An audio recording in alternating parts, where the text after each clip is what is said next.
there's going to be a lot more of an ability for people to shop within their connected TV screens. And that's a huge difference between streaming, watching media that's connected to the internet, and just a live broadcast of TV. I'm sort of reminded of that image from Charlie and the Chocolate Factory, where Willy Wonka's ad allows Charlie to reach into the TV screen and pull out a chocolate bar. I think it's going to look a bit more like pop-up windows on the screen. Right now, it kind of looks like a QR code. There are ads that have QR codes that allow people to shop directly from an ad, but also to shop from the TV shows or the content that they're watching. Welcome to Lives of Tomorrow, the WGSN podcast about how we'll live our lives in the future. Today on the podcast, we're discussing the future of streaming, because for the first time this summer, streaming surpassed linear TV in the US. Now, what does this mean for the future? So from May 2021 to May 2025, streaming surged 71%, while broadcast and cable TV dropped 21% and 39% respectively. So today, we're discussing streaming's future. I've invited my colleague, Rom-Frank, Senior Marketing Strategist at WGSN, to help us understand this huge media shift, its origins and future impact. I'm Carla Buzasi, CEO of WGSN, the world's leading trend forecasting company. So, Rebecca, welcome to the podcast. You know the drill. Can you introduce yourself to the listeners? Yes. Hello, I'm Rebecca Rom-Frank. I am the Senior Marketing Strategist at WGSN, and I'm based in New York City. And what I love about tracking trends in marketing and advertising is that what I'm really looking at is trends in the way that people consume media and kind of where our attention is going. And I think it's really fascinating to look at the ways that developments in technology affect culture, as well as consumer behaviors and desires. Okay, right. So the topic of today is all about streaming. So why don't we kick things off with you describing that shift to streaming and the role that that's playing in our lives? Streaming media is now replacing the role of traditional media in consumers' lives. Nielsen, which is kind of the leading research firm in TV audience measurement, just recently released this report showing that in May, just this year, the share of total television usage in the US eclipsed the combined share of broadcast and cable TV usage for the first time ever. And it's really expected to continue in this direction. So what that means is that people are watching TV via Netflix, via Disney Plus, and actually YouTube above all, more than they're watching traditional cable TV or broadcast. And so this phenomenon is occurring across not just video on demand, but it's all audiovisual media. So thinking about audio, we know that audiobooks are really popular, and actually the Golden Globes, which is a big media award, entertainment award show in the US, just added a podcast category for 2026, just to illustrate how much this shift is affecting the entertainment industry. That's really fascinating, isn't it? Because I guess podcasts have become so much part of our lives. Just coming back to the streaming figures, though, in your role, you've been focused on this and forecasting trends. Were you in some ways surprised it's taken this long? Because I guess I was a little bit. If I think about even my own TV viewing habits, I am using streaming services, I would say the majority of the time. And certainly, the kids around me and actually the people all I work with, most people, that's their default. So I was slightly surprised that it had taken this long. A big part of the reason why this eclipse happened is because of connected TV. So actually, people are watching streaming not just on their mobile phones, but it's really more that people are really streaming and watching TV on their living room TVs. And part of what is attractive to people about streaming as opposed to broadcast TV is that you can switch between different platforms more easily. And because our attention is now divided across not just TV and film, but also social media, other kinds of user-generated content, all of that can be viewed and consumed through a smart TV or a connected TV in people's living rooms. So I think that's actually part of what's driving that shift and why it's taken so long. Yeah, why? I mean, I guess then the question is, how did we get here? And you've kind of answered that a little bit in what you've said, that maybe the thing that's tipped it over the edge is it's just easier now. And smart TVs have kind of caught up with the demands of a consumer. Again, you can think back, I remember having to have, a Fire Stick in so that I could access those things on any kind of television, whereas now that's just the default, that's the expected. So is that what's got us here? Or do you think it's the quality of the entertainment available? Because some of the decisions I'm making is very much like I want to watch a specific show, and therefore I have to do that in a streaming format because it's not available to me elsewhere. So is it technology, or do you actually think it's the content?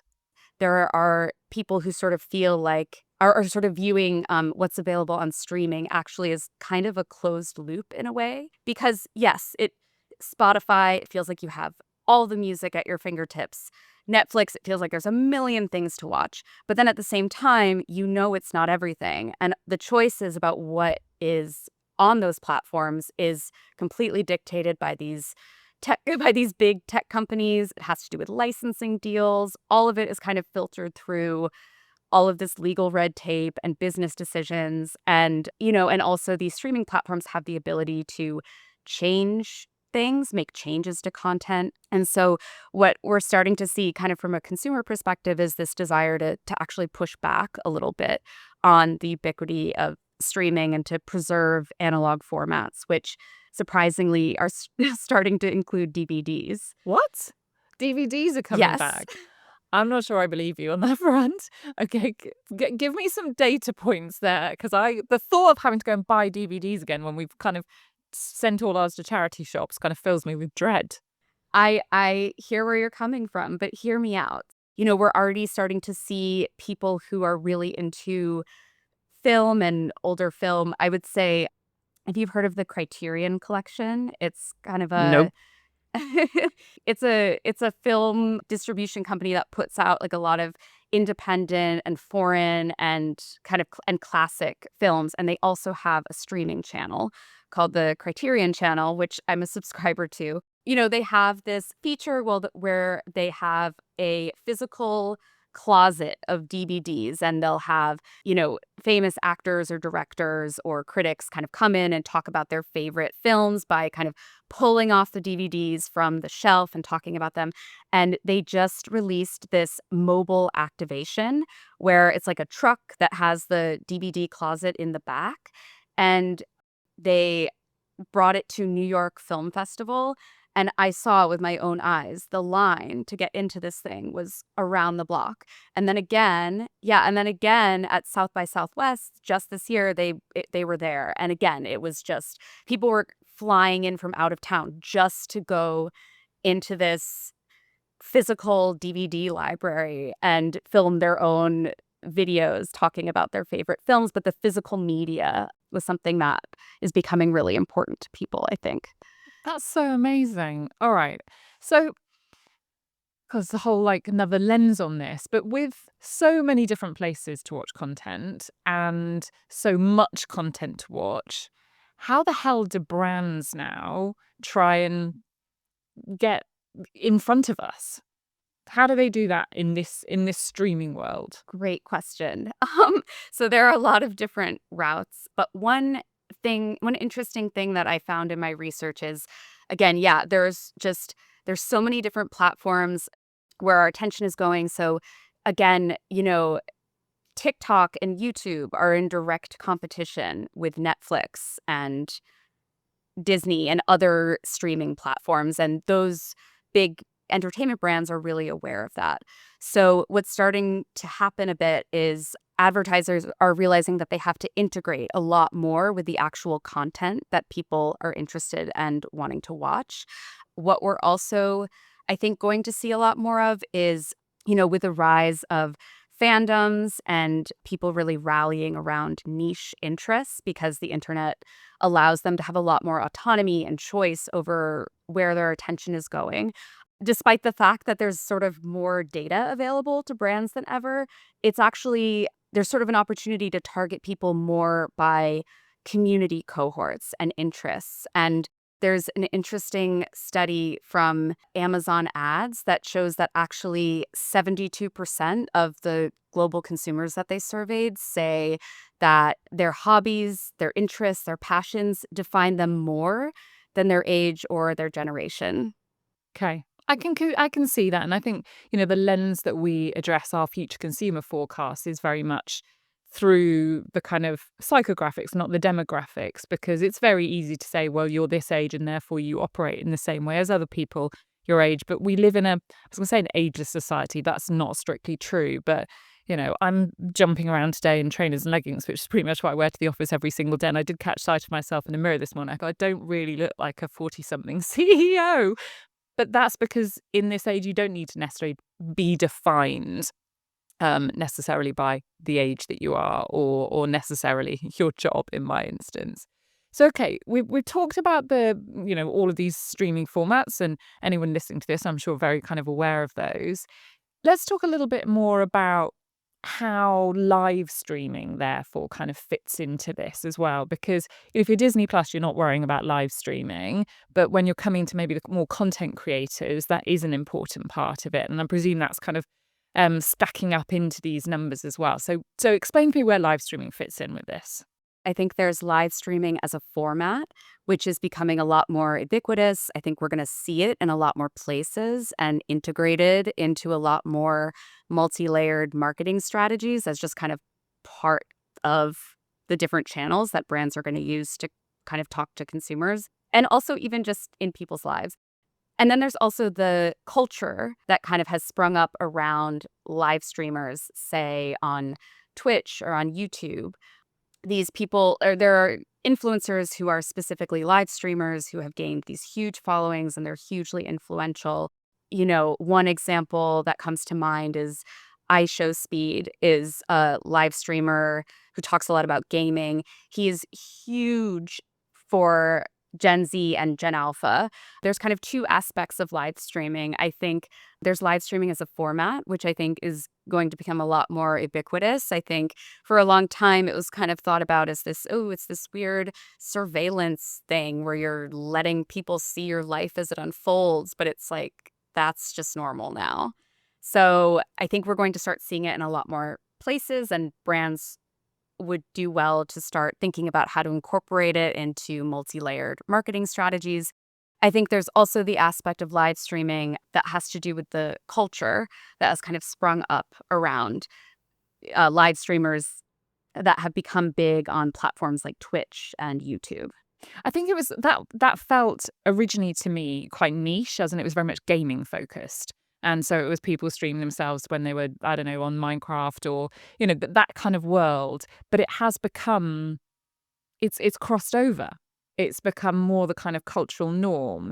But actually, even as I'm saying that, you think, well, live streaming is not a new thing. We watched live sport for decades and decades. We didn't think about it as live streaming. We just thought of it as a way of accessing those kind of things, which I guess is quite a neat segue into the impact of streaming on sports, which is also significant. It's almost like we've come full circle, but we've gained some modern technology on that sort of pathway to get there.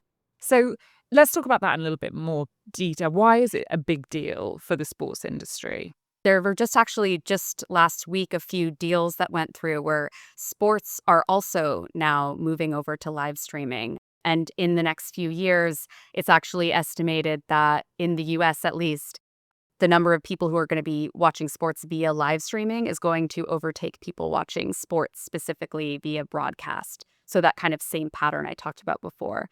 And it's interesting, and it's a big deal because, sports are kind of this, they're almost like this last holdout of these big monocultural moments where everyone is watching one live event at the same time. But what's interesting is that will carry over into, sports moving to these streaming platforms. These sports will be live streamed, and there will still sort of be these monocultural moments. It's just that there will now also be a lot of other opportunities for brands to kind of fit in around that in the general landscape of streaming.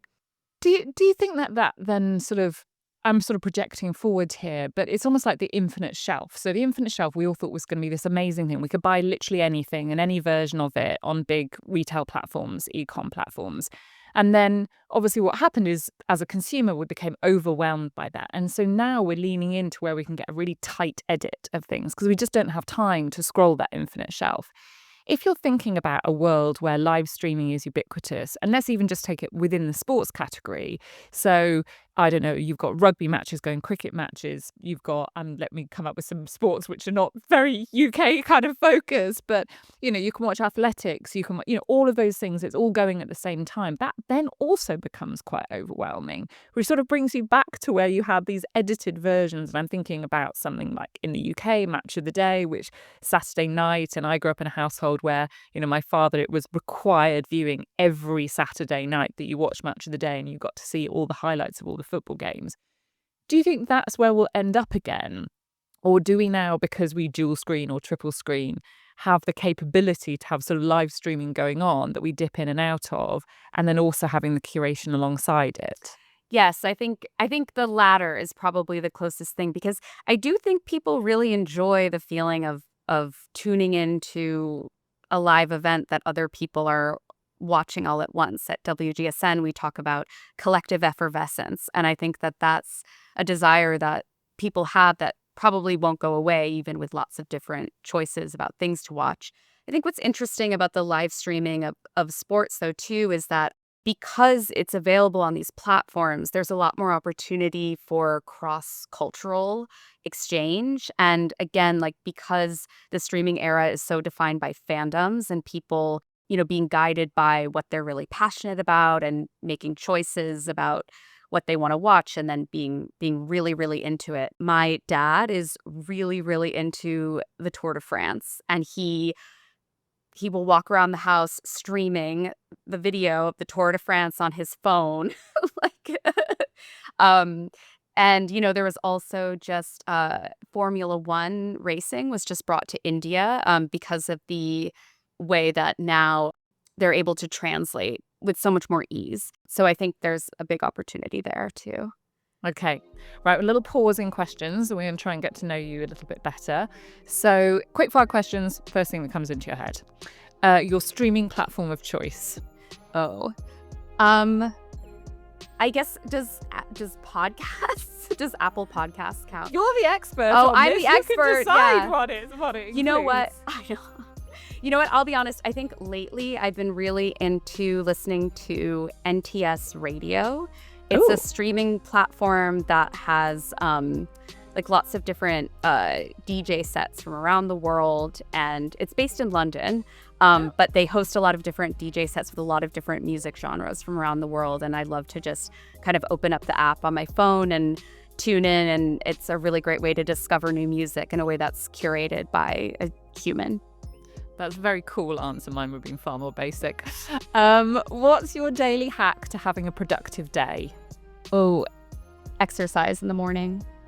Okay, cool. I will agree with you on that one.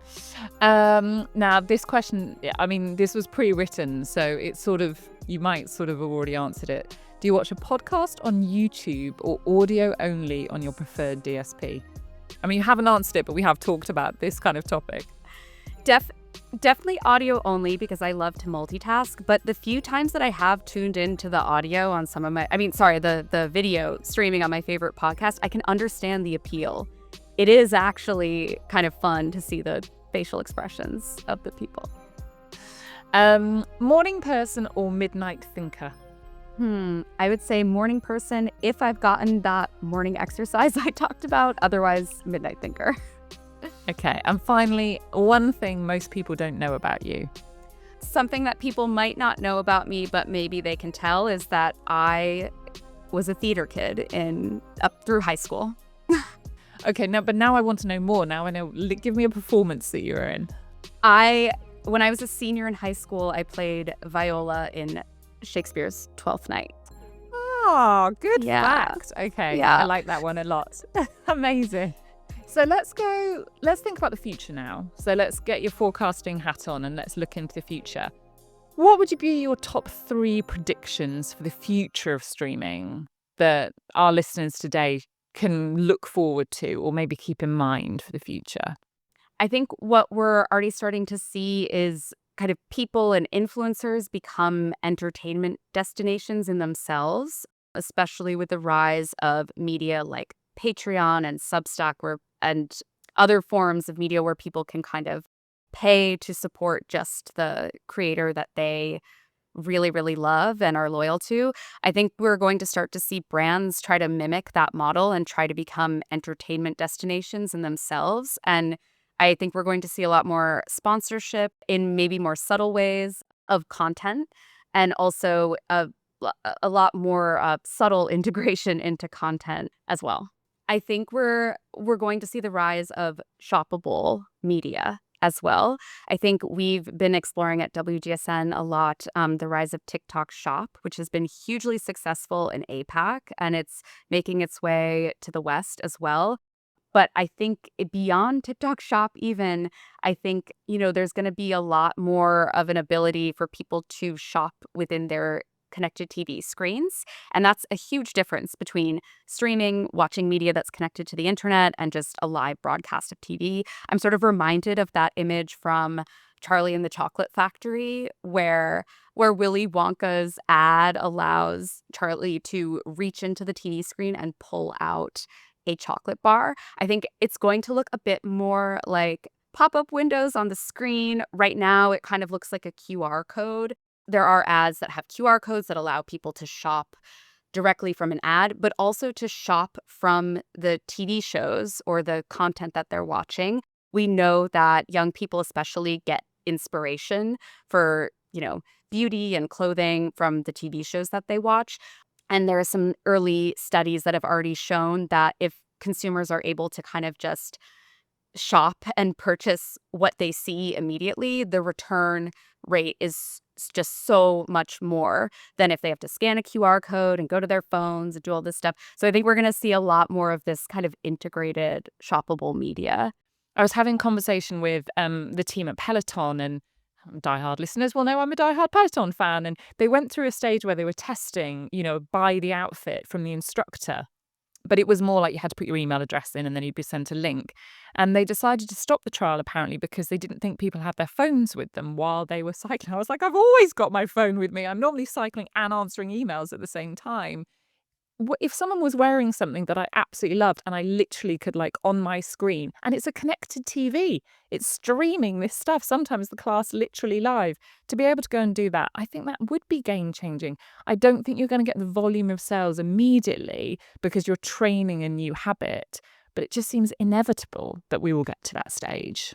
Yeah, for sure. And some platforms are already testing it out. One interesting case study is Prime TV tested out this shop the show feature, but it's not directly connected to the TV yet. It's just for one of their new streaming shows, they have a collection, like a curated shopping list available that includes collaborations that were specifically inspired by this specific TV show. I'm watching the Better Sister at the moment, and Jessica Biel's wardrobe is on point. And I watch it on my laptop because I'm in bed, and again, I'm probably like doing emails and watching that at the same time. I would be a sucker for that kind of thing. They need me in some of the focus groups. Right, I'm going to hold you to this. You've got one more prediction. You've done two now. What's your third prediction? I'm gonna say I especially because at WGSN we're talking so much about this desire that people have to move offline and to kind of defy algorithms and push back against things. I'm gonna come back again to this idea of the consumer desire to kind of break the mold of what streaming platforms offer them.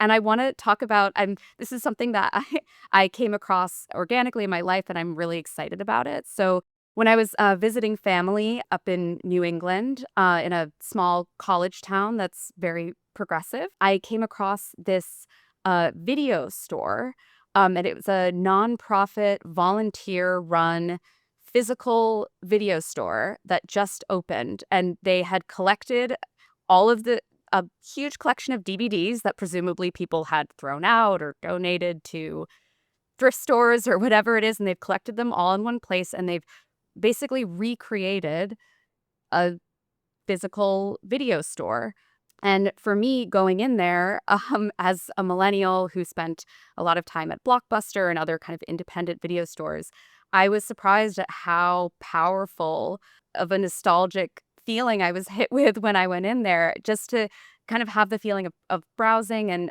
there were so many people who were just kind of popping in as they were walking by. You really got this feeling of community, and the potential for discovery kind of through this rediscovery of the physical medium of, again, right now we sort of think of them as trash, but DVDs. So I think that, that may just be one way that we're going to see consumers kind of push back against what streaming platforms offer them. But I think that is a consumer sentiment that extends to the future of streaming as well. So let's come back to like if you're in the brand world rather than the consumer one for a minute. So this is all well and good, but what about the developments that this is going to create, and is that going to make it easier or more difficult to sell to consumers? Because again, this is just a bombardment, right, of messages for the consumer. So how do you cut through that? Yeah, I think there are a number of strategies that brands can use. So, one way that I had sort of touched on is kind of creating advertisements that are either integrated into content in a subtle way or feel more like content. One interesting example I came across in my research is Lysol, the cleaning, yes, the cleaning product. There's a TV show called Abbott Elementary on Disney and Hulu. And they created a series of social media ads that feature the characters from the show using Lysol in the ads, but they're little sketches. And the sort of the sense from people watching it was they couldn't tell if this was an ad or it was a clip from the show in the way that they were encountering it on social media. Also, I talked about how people's attention is divided across so many different platforms and people have so much more choice about what they're watching. We don't want to be bombarded by product placement, of course, but I think, brands can think about just kind of widening the scope of the different shows or, IP, different media that they kind of associate themselves with and just kind of cast a broader net. Okay. So again, we're looking to the future. We've got, new generations now very demanding. You've got alphas, you've got betas coming after them.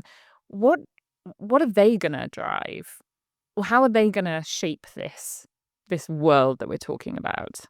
Yeah. So alphas and betas coming up behind them are kind of a streaming first generation.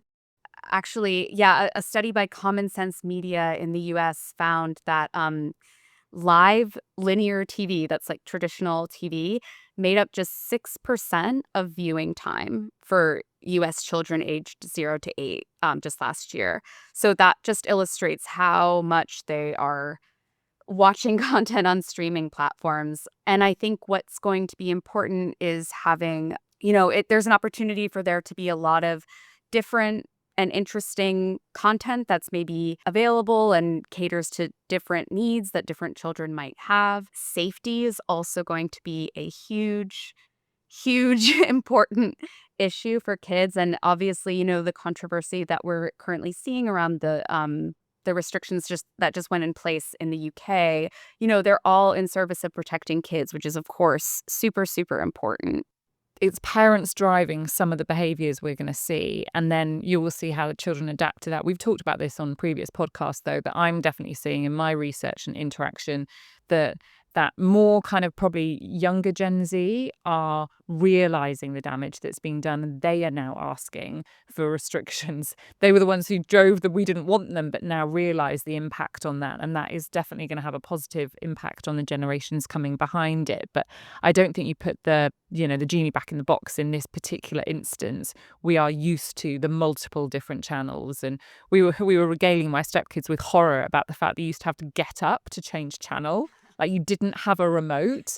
And I mean, I must have been pretty young when that was the case. So I don't really remember. I'm pretty sure there's always been a remote in my kind of lifestyle. But my husband, who's only 5 years older than me, that is a very distinct memory. So you see how kind of far we've come in a single generation. But that ability now to move across platform, I don't think that's go anywhere. But the points you've made about, the return of the DVD, I mean, I'm definitely going to take that away with me. I do still have some above my garage. Maybe I will now keep those. Now there may be a value in them. Hold on to them, and if not a monetary value, a Yeah. sentimental value that you may Yeah. rediscover. Yeah. It takes a little bit of control back. So if Netflix is going to get rid of my favorite show, but I got the DVD, I can watch it when I want to, right? Exactly. So just finally, are you more anxious or excited about the future of streaming? Or maybe I should broaden it, more anxious or excited about the future of entertainment? Because I think streaming isn't the point here, is entertainment, and it's how it's delivered is actually the interesting part of what we've been talking about. Yeah, I think it's interesting. I think generally, and this applies to entertainment too, I tend to be very anxious about the present moment, but then pretty optimistic about the future. I think something that makes me optimistic is, again, this kind of desire that people are feeling to create independent content and media. We're starting to see some more funding go towards independent film. Anora, which won the Oscar this year, was an independent film, and we're starting to see hopefully that signals a shift towards kind of more voices, more independent voices, hopefully getting funding to make interesting projects. Amazing. Rebecca, thank you so much. Absolutely fascinating. You're brilliant. Thank you so much. This was so nice. Thank you so much to my guest, Rebecca Rom-Frank, Senior Marketing Strategist at WGSN. Please check out our other podcast, Create Tomorrow, with my colleague Cassandra Napoli. But that's it for now. I'll return with a new episode of Lives of Tomorrow in 14 days. My name's Carla Buzasi. I'm the CEO of WGSN, and I'll see you next time.